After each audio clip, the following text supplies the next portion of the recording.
Hello दोस्तों, welcome to S स्टडी study. World हमारा मेन टॉपिक है डीएसए। अगर आप कंफ्यूज है कि डेटा स्ट्रक्चर क्या चीज़ है और आपको थोड़ा सा भी कोई आइडिया नहीं है कि डेटा स्ट्रक्चर होता क्या है, कौन सा लैंग्वेज से शुरू किया जाए, डेटा स्ट्रक्चर क्या बहुत टफ है, बहुत डिफ़िकल्ट है, अगर ये सब आपको कुछ नहीं पता, मतलब ये वीडियो आपके लिए तैयार है भाई। और इस वीडियो के एंड पे you will have a clear roadmap to start DSA from zero step. So let's start. तो what is DSA? DSA क्या होता है? डेटा को कहीं पर स्टोर करना, डेटा को कहीं पर ऑर्गेनाइज करके रखना, या फिर डेटा को मैनेज करने का जो तरीका होता है वही होता है डेटा स्ट्रक्चर। तो डेटा स्ट्रक्चर का फ़ायदा क्या है? डेटा स्ट्रक्चर से डेटा को बहुत इजीली और बहुत फास्ट हम लोग यूज़ कर सकते हैं। डेटा स्ट्रक्चर का एग्जांपल होता है arrays, link list, stacks, queues, trees, graph, hash table, heap. तो डेटा स्ट्रक्चर दो तरह के होता है, एक है लीनियर डेटा स्ट्रक्चर और एक है non linear data structure. What is linear data structure? Linear data structure में एलिमेंट्स अरेंज रहता है एक के बाद एक, वो भी सीक्वेंस में एक, और हर एक एलिमेंट का एक प्रीवियस एलिमेंट रहता है और एक नेक्स्ट एलिमेंट रहता है। एग्जाम्पल के लिए मान लो arrays, link list, stacks, queues and deques. Now what is non linear data structure? Non linear data structure में एलिमेंट्स कोई भी सीक्वेंशियली अरेंज नहीं रहता, they are organised in hierarchical or network form, मतलब data level by level organise होता है। Example trees, graphs, heaps, etc। तो देखते हैं एरे क्या होता है। एरे एक लीनियर डेटा स्ट्रक्चर है जिसमें सेम डेटा टाइप्स के मल्टीपल वैल्यूज को एक ही नेम के अंदर सीक्वेंस में स्टोर किया जाता है। एक बात याद रखना, सेम डेटा टाइप मतलब जो डेटा टाइप होता है वो सेम होता है, वो या फिर इंटीजर या फिर कैरेक्टर या फिर फ्लोट होगा। मतलब एरे का यूज़ तभी होता है जब हमें बहुत सारे सेम टाइप के डेटा को एक साथ स्टोर करना होता है। आप लोग यहाँ पर स्क्रीन पे देख सकते हो, एक एरे बनाया हम लोगों ने 0 1 2 3 4। यहाँ पर जो 0 है उसका इंडेक्स 0 है, मतलब एरे का जब फर्स्ट एलिमेंट रहता है उसका इंडेक्स 0 से स्टार्ट होता है, और 0 से उसके बाद एक नंबर इंडेक्स पे 1 है, 2 नंबर इंडेक्स पे 2 है, 3 नंबर इंडेक्स पे 3 है, ऐसा करके इन इंडेक्स तक जा सकता है। तो अगर हमारे पास एरे का साइज n है तो हम n-1 इंडेक्स तक एक्सेस कर सकते हैं वैल्यू को। तो अब लिंक लिस्ट क्या होता है? तो लिंक लिस्ट एक डायनामिक स्ट्रक्चर है जो एरे की तरह ही होता है, एरे की तरह ही डेटा को स्टोर करता है, पर लिंक लिस्ट आप देख सकते हो इधर स्क्रीन पे चेन्स के तरह इंटरकनेक्टेड होता है। मतलब वो पकड़ लो ट्रेन, एक ट्रेन पकड़ लो, ट्रेन का जो कंपार्टमेंट रहता है एक के साथ जुड़ा हुआ, तो इसको आप लिंक लिस्ट के साथ कंपेयर कर सकते हो। ट्रेन का जैसा कंपार्टमेंट होता है वैसा ही लिंक लिस्ट का हर एक कंपार्टमेंट को नोड कहते हैं। नोड का दो हिस्सा होता है, नोड का एक हिस्सा में वैल्यूज रहता है और दूसरे हिस्से में अगला नोड का एड्रेस स्टोर रहता है। तो और दो नोड के बीच में जो कनेक्टर रहता है उसको हम लोग पॉइंटर बोलते हैं। तो लिंक लिस्ट 3 तरह का होता है, एक है सिंगली लिंक लिस्ट, एक है डबली लिंक लिस्ट, और लास्ट वाला है सर्कुलर लिंक लिस्ट। हम लोग अभी ये सब नहीं देखेंगे, हम लोग डिटेल में बाद में पढ़ेंगे। तो इसके बाद आता है स्टैक्स एंड कीज। तो स्टैक्स होता क्या है? स्टैक्स को मान लो डस्टबिन की तरह। डस्टबिन का क्या होता है? निचला वाला हिस्सा बंद रहता है और ऊपर वाला हिस्सा खुला रहता है। अगर हमें कोई चीज़ इस डस्टबिन के अंदर फेंकना है, अगर मान लो एक चीज़ हमने डस्टबिन के अंदर फेंक दिया तो वो पहला चीज़ होगा, तो वो पहला चीज़ क्या रहेगा? डस्टबिन का एकदम नीचे रहेगा। उसके बाद और एक चीज़ फेंका हम लोगों ने, तो उस जो पहले वाला चीज़ फेंका था उसके ऊपर में वो दूसरा वाला, ऐसा करते करते दूसरा, उसके बाद तीसरा, उसके बाद चौथा, ऐसा करके जो लास्ट इंसर्टेड एलिमेंट रहेगा वो एकदम टॉप पे रहेगा और जो पहला वाला इंसर्टेड एलिमेंट रहेगा वो एकदम नीच में रहेगा। अगर हम लोग को एलिमेंट को निकालना है तो क्या निकलेगा, लास्ट वाला एलिमेंट पहले निकलेगा, ऐसा करते करते, और एकदम फास्ट वाला एलिमेंट जो हम लोगों ने इंसर्ट किया था वो एकदम लास्ट में निकलेगा।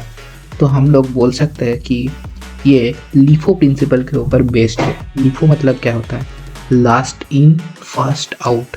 इसका मतलब लास्ट वाला जो एलिमेंट घुसा है वो फर्स्ट आउट होगा, मतलब पहले निकलेगा। अब आता है क्यूज। तो क्यूज क्या होता है, पकड़ लो तुम बस स्टैंड पे गए हो और बस पकड़ने जा रहे हो, ठीक है, तो भीड़ है बहुत उधर, तुम्हें बोला कि लाइन देने को, टिकट नहीं मिलेगा, फिर तो तुमने पहले जाके लाइन दे दिया। तुम्हारे बाद में जो है वो तो बाद में ही देगा लाइन। उसके बाद ऐसा करते करते जो लास्ट में है वो एकदम पीछे है, तो जब टिकट मिलेगा तो तुमको पहले मिलेगा, फिर तुम टिकट लेके बस में चले जाओगे। फिर जो लास्ट बचेगा उसको लास्ट में टिकट मिलेगा क्योंकि वो लास्ट में आया था। तो क्यूज होता है ऐसा ही है। क्यूज बेस्ड है फीफो प्रिंसिपल के ऊपर। फीफो मतलब फर्स्ट इन फर्स्ट आउट, मतलब तुम पहले गए थे और तुम ही पहले आउट हो गए, मतलब निकलोगे फर्स्ट आउट। यही होता है क्यूज। अब आता है ट्रीज। तो ट्रीज क्या होता है, ट्रीज एक हायरार्किकल स्ट्रक्चर है, मतलब ये एक लेवल बाय लेवल स्ट्रक्चर है। जो पहला वाला एलिमेंट रहता है उसको हम रूट कहते हैं, और रूट के जो अगल बगल में रहता है, तुम देख सकते हो इधर स्क्रीन पे जो 10 है वो रूट है, और जो 10 के लेफ्ट साइड और राइट साइड पे है 5 और 15 उसको हम लोग लीफ कहते हैं, और चाइल्ड भी कहते हैं हम लोग उसको।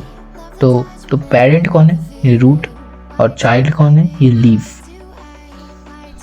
ऐसे करके जो ग्राफिकल स्ट्रक्चर जो तैयार हो रहा है उसको हम लोग बोलते हैं ट्रीज। ट्रीज बहुत तरीके का होता है, BST होता है, AVL होता है, BT होता है, बहुत तरीके का होता है, बाद में हम लोग पढ़ेंगे। उसके बाद आता है ग्राफ्स। ग्राफ्स क्या होता है, ग्राफ का कोई हायरार्की का स्ट्रक्चर नहीं होता, ये एक जाल की तरह इंटरकनेक्टेड रहता है हर एक एलिमेंट से। एलिमेंट मतलब इधर जो नोड होता है, इधर पर देखो ABCD और E, यहाँ पर ये सब एलिमेंट एक दूसरे के साथ इंटरकनेक्टेड है। यहाँ पर देख लो ABCDE, तो एक ABCD एक सर्कल इधर फॉर्म हो रहा है, और ADE एक सर्कल फॉर्म हो रहा है, और ABCDE यहाँ पर एक सर्कल फॉर्म हो रहा है, तो इधर टोटल 3 सर्कल फॉर्म हो रहा है। तो ग्राफ्स और ट्रीज में एक यही डिफरेंस होता है कि ट्रीज में सर्कल फॉर्म नहीं होता और ग्राफ्स में सर्कल फॉर्म्स होता है। और ट्रीज एक हायरार्किकल स्ट्रक्चर है जिसको लेवल बाय लेवल हम लोग ऑर्गेनाइज कर सकते हैं, पर ग्राफ एक हायरार्किकल स्ट्रक्चर नहीं है, ये एक नेटवर्क जैसा स्ट्रक्चर है। अब आता है हम लोग सर्चिंग मैकेनिज्म पे। तो लीनियर सर्च और बाइनरी सर्च ये दोनों किस्म का होता है सर्चिंग। तो लीनियर सर्च क्या होता है, अगर हमें किसी एलिमेंट को फाउंड करना है, मतलब फाइंड करना है, तो हम एक एक करके एलिमेंट को चेक करते करते जाएंगे। पहले वाला इंडेक्स पे 0 वो एलिमेंट है नहीं है, दूसरे वाला पे नहीं है, तीसरे वाला पे नहीं है, चौथे वाले पे देखो 42 चौथे वाले पे मिल गया, तो हमारा टारगेट एलिमेंट है 42। हम लोग एक बाय एक एलिमेंट्स को चेक करते करते जा रहा है कि ये है कि नहीं है कि नहीं है। तो ये होता है लीनियर सर्च। अब आता है हमारा बाइनरी सर्च। तो binary search mainly divide and conquer rule पे बेस्ड है, और बाइनरी सर्च तभी पॉसिबल होता है जब वो कोई एरे शॉर्टेड है। शॉर्टेड का मतलब या फिर ये एरे असेंडिंग ऑर्डर पे है या फिर डिसेंडिंग ऑर्डर पे रहना ही चाहिए, नहीं तो नहीं होगा। अगर एरे असेंडिंग ऑर्डर में है, मतलब छोटा से बड़ा तक ऑर्गेनाइज किया हुआ है, तो एरे को हम बीच में से डिवाइड करने के बाद चेक करेंगे हमारा टारगेट एलिमेंट क्या बीच वाला है। अगर बीच वाला अगर टारगेट एलिमेंट नहीं रहा, मान लो हमारा टारगेट एलिमेंट है इधर 60 और बीच वाला एलिमेंट है इधर 50, तो लेफ्ट साइड में जो एलिमेंट्स रहेगा वो जो बीच वाला है उससे छोटा रहेगा, और राइट साइड में जो एलिमेंट्स रहेगा बीच वाले से बड़ा रहेगा। तो हम लोग देखेंगे कि हमारा जो 60 है वो 50 से ज़्यादा है कि कम है। अगर ज़्यादा होगा तो हम लोग राइट साइड पे ढूंढेंगे, अगर कम होगा तो हम लोग लेफ्ट साइड पे ढूंढेंगे। तो हम लोगों ने देख लिया कि 60 हमारा 50 से बड़ा है। तो ये होता है हमारा बाइनरी सर्च। इसके बाद आता है शॉर्टिंग। तो शॉर्टिंग मेनली जो बोला असेंडिंग ऑर्डर या फिर डिसेंडिंग ऑर्डर को एलिमेंट्स को सजाना होता है, और ये शॉर्टिंग कई तरह के होते हैं, जैसे कि बबल शॉर्ट, मार्ज शॉर्ट, क्विक शॉर्ट, और भी कई तरह के शॉर्ट रहते हैं। इसके बाद आता है time complexity and space complexity. तो टाइम कॉम्प्लेक्सिटी क्या होता है, एक प्रोग्राम, अगर मान लो कि तुमने एक प्रोग्राम लिखे हो, तो ये प्रोग्राम को रन करने में कितना टाइम लगेगा ये हम लोग मैथमेटिकली कैलकुलेट कर सकते हैं। इस रिक्वायर्ड टाइम को हम लोग बोलते हैं टाइम कॉम्प्लेक्सिटी, कंपाइल होने में जितना टाइम लगेगा। और स्पेस कॉम्प्लेक्सिटी क्या है, स्पेस कॉम्प्लेक्सिटी क्या है, तो बेसिकली स्पेस कॉम्प्लेक्सिटी, मान लो तुम्हारा प्रोग्राम में कोई वेरिएबल है जिसके अंदर कोई वैल्यू स्टोर किया हुआ है हम लोगों ने, तो ये जो स्पेस लग रहा है ये टोटल, इसको हम कैलकुलेट कर सकते हैं, इसको ही हम लोग बोलते हैं स्पेस कॉम्प्लेक्सिटी। तो अब देखते हैं DSA का हमारा रियल वर्ल्ड जो एप्लीकेशन क्या होता है। हम लोग रोज़ सोशल मीडिया स्क्रॉल वगैरह करते हैं और हम लोग ये देखते हैं कि मान लो कि यूट्यूब पे तुमने कुछ सर्च किया और उसका सजेशन तुम्हें इंस्टाग्राम पे मिल रहा है, तो ये हमारा DSA का एप्लीकेशन है। इसमें मेनली ग्राफ्स और हैश मैप को यूज़ किया जा सकता है, इसको यूज़ करके ये वाला एल्गोरिदम हम लोग बना सकते हैं। उसके बाद हम लोग डेली गूगल मैप्स यूज़ करते हैं, तो ये गूगल मैप को मेनली ग्राफ का एल्गोरिदम के ऊपर बेस्ड में बनाया हुआ है। उसके बाद बैंकिंग सिस्टम में queues, hash table, trees use होता है। और हम लोग जो गेम खेलते हैं उस गेम में एरेस, ट्रीज और ग्राफ एल्गोरिदम का यूज़ हो सकता है। So thanks for watching. If you found this video helpful, make sure to like, share and subscribe to the channel. Comment below if you are a beginner and tell me which language you are using. See you in the next video. Until then, keep coding and keep learning. Bye bye. But these feels, they come and go, and they come so